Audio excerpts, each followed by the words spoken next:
brigas mal explicadas, greve dos jogadores e um vexame mundial. Bom dia, tarde ou noite, eu sou o BMC e hoje vou te contar sobre um caso que parou a França, chegando até a uma intervenção governamental. E sim, eu tô me referindo à vergonhosa campanha na Copa de 2010 que, por sinal, acho que as pessoas não dão tanta atenção quanto deveriam, porque, meu amigo, o que teve de escândalo nessa história foi sacanagem. E pra contá-la, obviamente, nós temos que voltar pra 2010. Na verdade, até um pouco antes, se você me permite. O negócio já começou errado quando, em 2009, o gol que colocou a França na Copa teve uma assistência em que o Henry literalmente dominou a bola com a mão. E logo de cara, é importante falar que a seleção francesa naquela época vivia um período complicado. Tanto que eles só foram conseguir a classificação no play-off contra a Irlanda, e desse jeito bem suspeito. A França tinha sim bons nomes, porém na época, poucos de fato eram grandes jogadores. Então você viu uma mistura de atletas muito bem conceituados, mas em fim de carreira, com jogadores que não eram brilhantes. E aí nesse meio sobrava um ou outro cara como Ribéry ou Evra que realmente se destacavam no futebol europeu. E se no papel não era o melhor time, na prática também não era. Apesar de ser o mesmo treinador que quase ganhou a Copa em 2006, no caso Raymond Domenech, a França meio que parou depois daquela final contra a Itália. Na Euro de 2008 caiu na fase de grupos e os resultados antes da Copa de 2010 no geral eram ruins. Mas beleza, eles conseguiram, foram pra África. E eu devo admitir que a França caiu num grupo chato. Os adversários eram o Uruguai, que vivia sua melhor fase no século, não é à toa que chegaram na semifinal nessa mesma Copa e em 2012 venceram a Copa América. O México, que não tinha um timaço, mas contava com nomes bem decentes e a gente sabe como pode ser uma pedra no sapato. E a África do Sul, seleção fraca, mas que era o país sede, né? Então tinha o apoio geral ali. Já em 2010, meses antes da Copa, a França teve os primeiros sinais que a parada não tava legal. O volante Lassana Diarra foi cortado por problemas no estômago após uma rara doença intestinal. E tipo assim, a gente tá falando de uma Copa do Mundo, né, irmão? Então pro maluco ser cortado não era uma simples diarreia. Eu tô debilitado, eu comecei o jogo a tarde toda eu tive caganeira,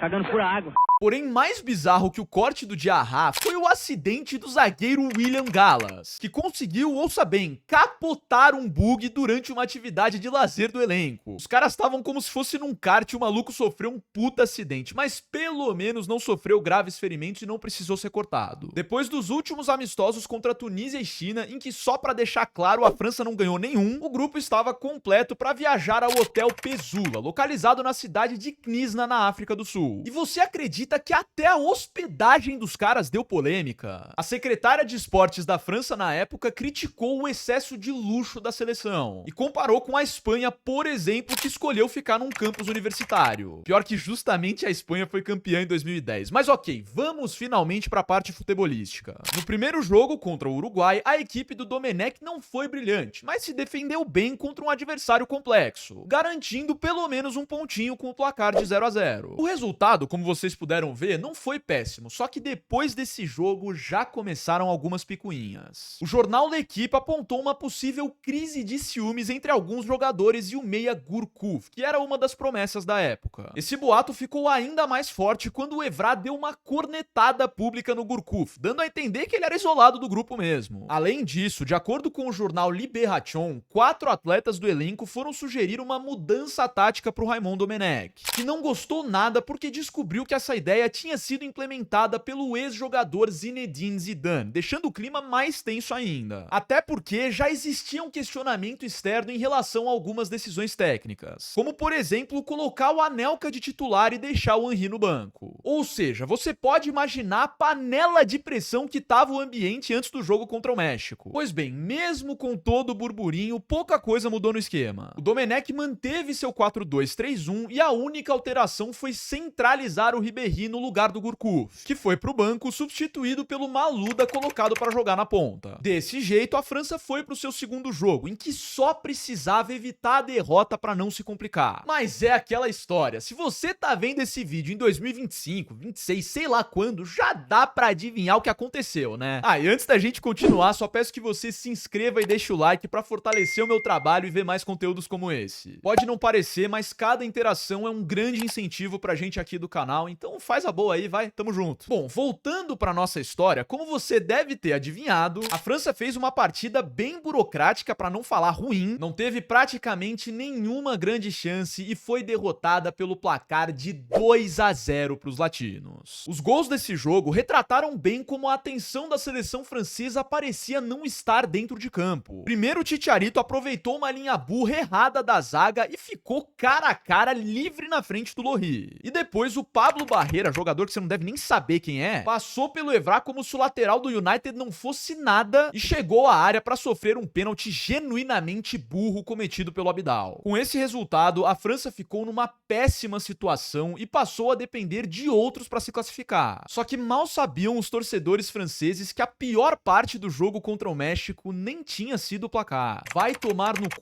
seu sujo, filho da...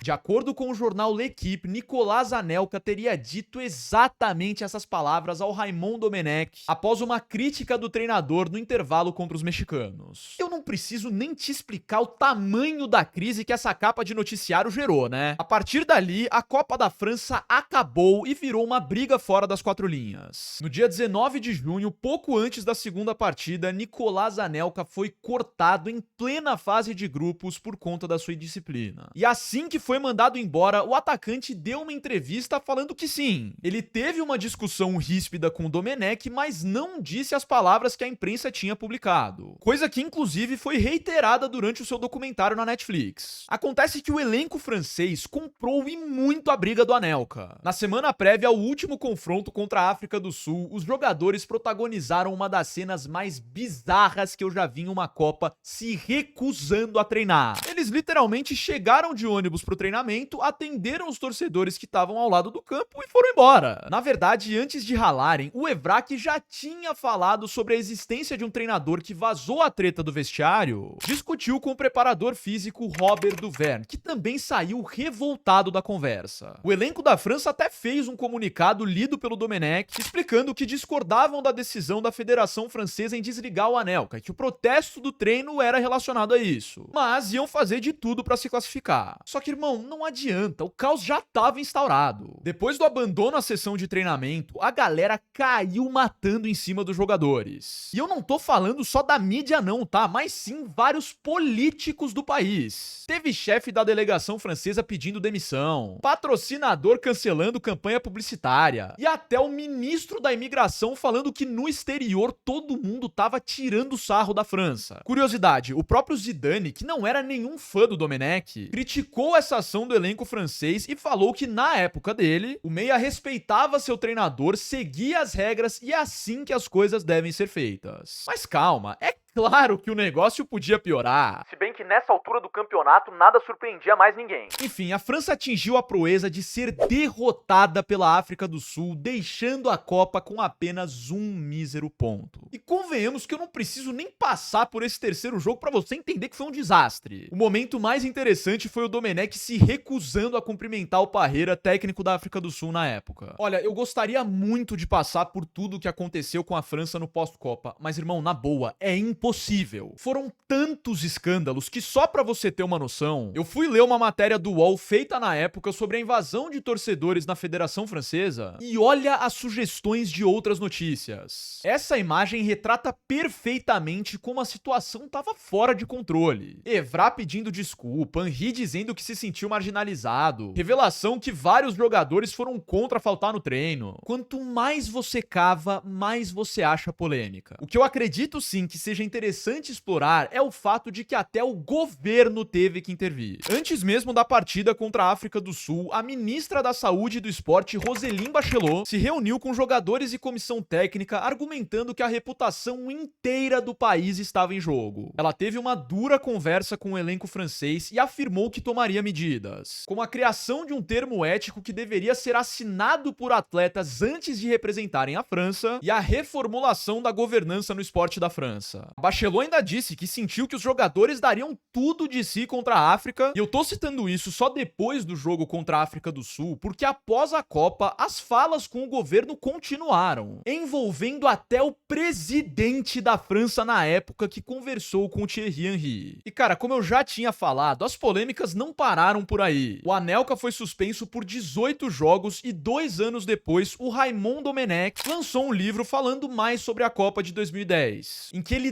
detonou vários jogadores e revelou as verdadeiras palavras usadas pelo Anelka no jogo contra o México. O que nós podemos afirmar com tranquilidade, dado o histórico recente da seleção francesa, é que eles aprenderam com seus erros. Enfim, se você gostou desse vídeo, só peço que deixe o like e se inscreva para ver mais conteúdos como esse. Ah, e comenta aqui embaixo qual outra história pouco falada no mundo do futebol você quer que eu traga. Tamo junto!